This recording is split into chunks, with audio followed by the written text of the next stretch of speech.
Government of Karnataka, Department of Collegiate Education. Hello, dear students. Myself Khalil, Assistant Professor, Department of Commerce. Course BBM, 5th semester, Management subject. The paper is Business Research Methods. Topic is Research Methodology. Subtopic is Types of Sampling and Probability Sampling. I welcome you all in this session. As you are aware, in the previous session, we discussed about meaning of sampling, definition of sampling, and need for sampling. In this session, we are going to have a good lecture which is types of sampling and probability sampling.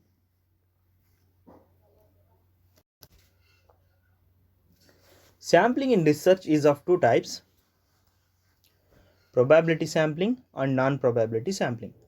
Probability sampling is also known as random sampling. Non-probability sampling is also called as judgment sampling.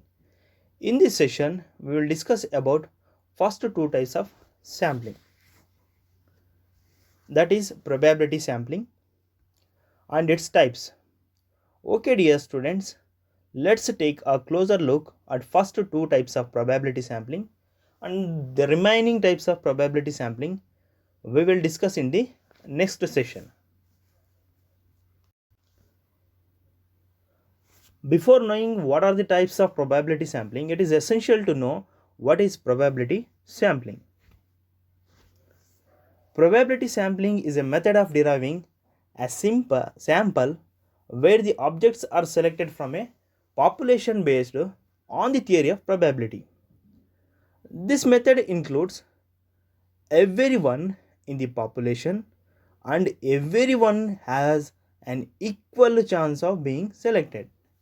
Means probability sampling is a sampling technique in which researchers choose samples from a large population using a method based on the theory of probability. This sampling method considers every member of the population, means each and every member of the population, and forms the sample based on a fixed process.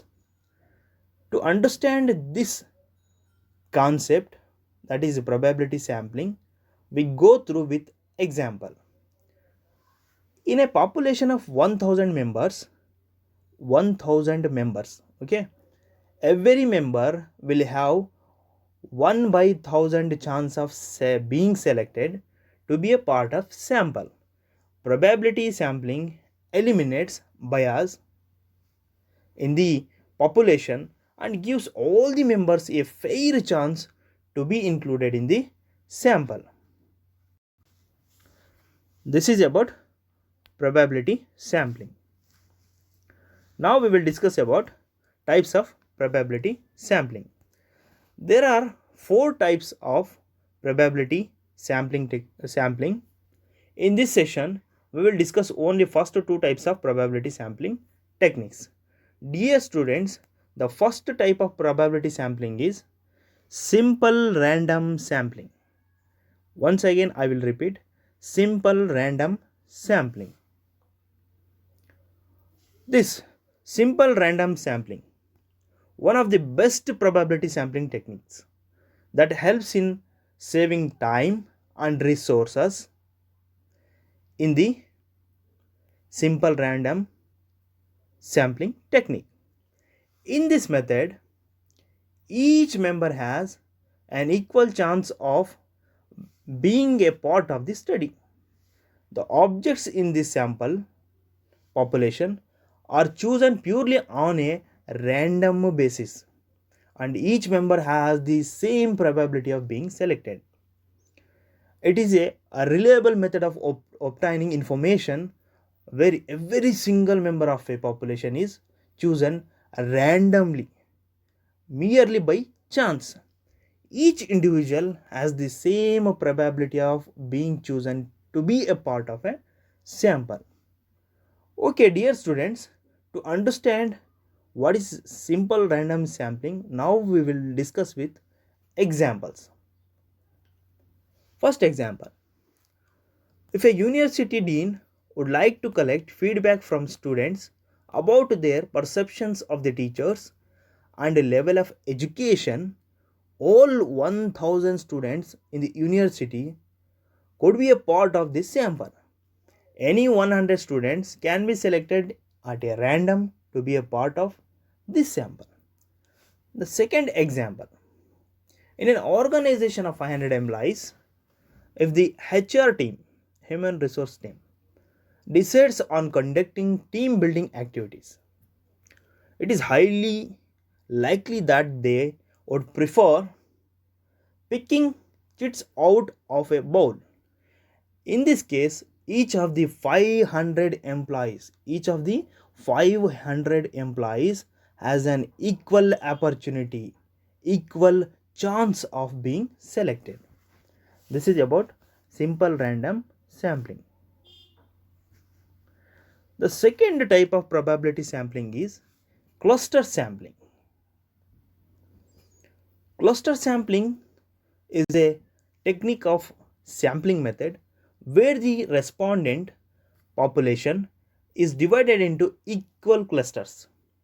Clusters are identified and included in a sample based on defining demographic parameters such as age, location, sex, etc. This makes it extremely easy for a survey creator to derive inferences from means practical what inferences from the feedback. In other words, cluster sampling is a method where the researchers divides the entire population into sections. Section means clusters that represents a population. Clusters are identified and included in a sample based on some parameter. Some parameter means here demographic parameters like age, sex, location, etc. This makes it very simple for a survey creator means a researcher to derive effective inference from the feedback.